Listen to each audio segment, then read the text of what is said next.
You know that Madara Uchiha shit is real when the Nine Tails is feeling a little bit scared of that power. Just soak it all in. Soak in all that Madara Uchiha craziness. At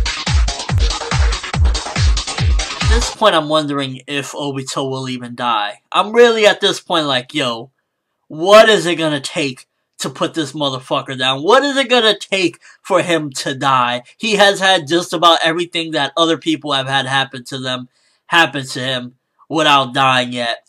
I'm glad it was explained in the chapter that without Zetsu being stuck to him, Obito would be completely dead.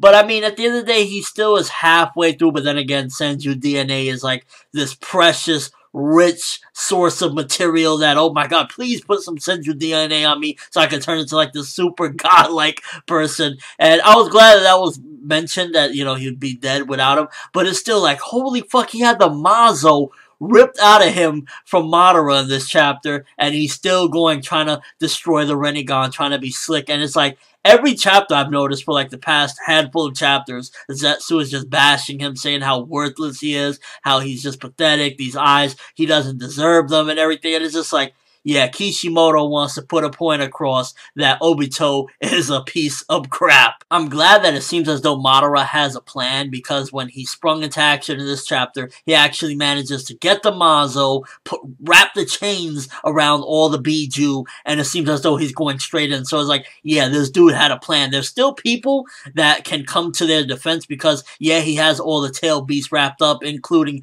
2 of the Jinchuriki, Naruto and B, but there's still loads of people from the war that once they arrive, he's not going to be able to get away with this. And I'd imagine that's probably what's going to happen next chapter. While he's trying to extract the Nine Tails from Naruto and B, probably, I'm guessing Tobirama maybe, or the 3rd Hokage, they'll show up and start, you know, trying to put a stop to this, because I don't know, it's like, while it would be very interesting and very good, I just don't see Naruto having the 9 tails extracted from him, or B having the 8 tails. I mean, for that to happen, it would make for very interesting things to come. Like, yo, imagine Naruto not having the power, and not being able to wield the 9 tails in this war against Madara at this point. It would be like, yeah, he'd have one hell of a struggle. He would have to rely solely on using sage techniques and basically using sage mode to his advantage. So it would be interesting to see, but at the same time, it's like, I don't see that happening. And just the fact that Kurama, the 9-tailed fox, is there kind of feeling a little bit like,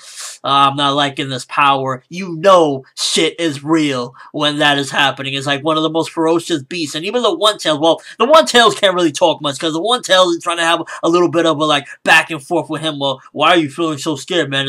It's weird to see you like this. What are you supposed to be, this ferocious guy? And it's like, bro, have you ever felt the power of Madara Uchiha? No. So sit back in your little fucking sandbox and shut up. I'm curious as to where Obito actually hid that Rinnegan, because you see it on like some sort of card or something, and it's like, yeah, we found where you hid it. Like, what the hell did he do with it? Did he just put it like in a jar and said, well, good day's good day, you know, we got our milk for the day? Like, where the fuck did he hide it at? So between last week's chapter and this week's chapter, there's something that I kind of thought up, because a lot of people are kind of saying, you know, why doesn't Madara look old? We saw him, he lived to be very old, so why isn't he old when he's revived? And I'm guessing there's a possibility that maybe he's using a similar technique to what Tsunade's using to keep herself looking young. Maybe he is old right now when he was revived, but maybe he's using a technique to keep himself looking young. I'm guessing that's a possibility as well. Also, this chapter got me curious. If Madara was to fully revive the 10 tails again using the Mazo, since Kakashi pretty much kind of got one of the arms ripped off, the right arm removed from the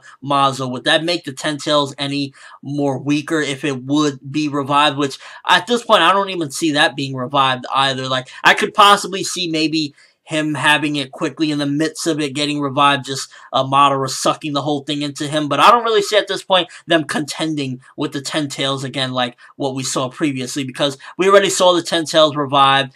We saw its, you know, full extent of what it actually is, it being a plant. So at this point, I don't really see the 10 tails kind of being an entity again that they'd have to face once more. I'd imagine if he does get away with it, with, you know, summoning it again, it'll probably be in the midst of it being summoned, he just immediately would absorb it, because like, yeah, I just don't see a repetitious thing. That would be just beyond repetitive if once again the Ten Tails is revived and we have to fight it, unless it's like the full Ten Tails of Legend that we've seen. Because like when we saw the Ten Tails the last time, when they were fighting it before Obito, you know, decided to go all crazy and suck it all into him, it wasn't the same form of, I remember when we seen some of those flashbacks when you see the Sage of Six Paths fighting it, and I'd imagine that's because it didn't have the chakra, the full-on chakra of the Hachibi and the Kyuubi, you know, Kurama and the bees, tail bees. So I'm curious as to if Madara was to get them, would it be even stronger than before if he was to extract them? And also,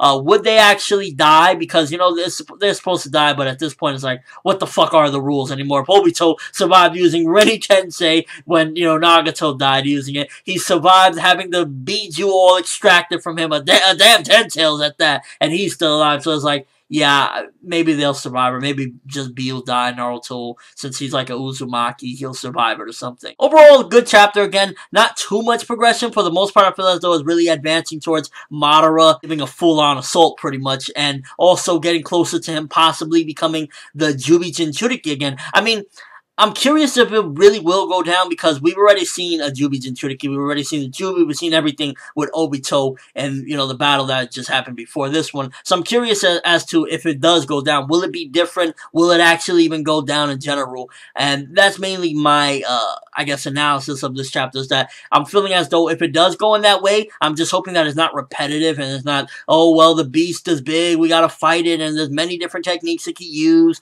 And, you know, if it does go down, maybe it'll look like the true Ten Tails that we've seen in, you know, the flashbacks of how giant it was when the Sage fought it or something like that. That would be interesting. And overall, I'm glad that Madara is indeed fighting, and at this point, it's not looking like what it looked like last chapter where he got his arm ripped off and he's bleeding everywhere. With this one, it's like, he explains pretty much, I was just, you know, fighting, I don't give a fuck. Now that I know that my body can automatically heal using Hashirama's power, I don't really care. It's like, whatever. I'm gonna bleed everywhere and I'm still gonna fuck you guys up and wrap these animals around. So yeah, I'm gonna give this one 7.5 out of 10. Madara going in. Love that shit. And I just love seeing Madara actually like a real person this time, and he's even stronger. It's like total mindfucks here. But let me know what you guys think. First of all, do you think that Madara is going to actually be able to once again summon the Ten Tails? And if so, do you think he'll possibly even go as far as becoming the Juubi Jinchuriki similar to what Obito has? Do you think it'll be stronger? Do you think if he does summon the Ten Tails, it'll look different? And also, do you even see the possibility of Naruto having the Nine Tails extracted from him? And if so, what would that mean for Naruto as a fighter? Do you think he'll even be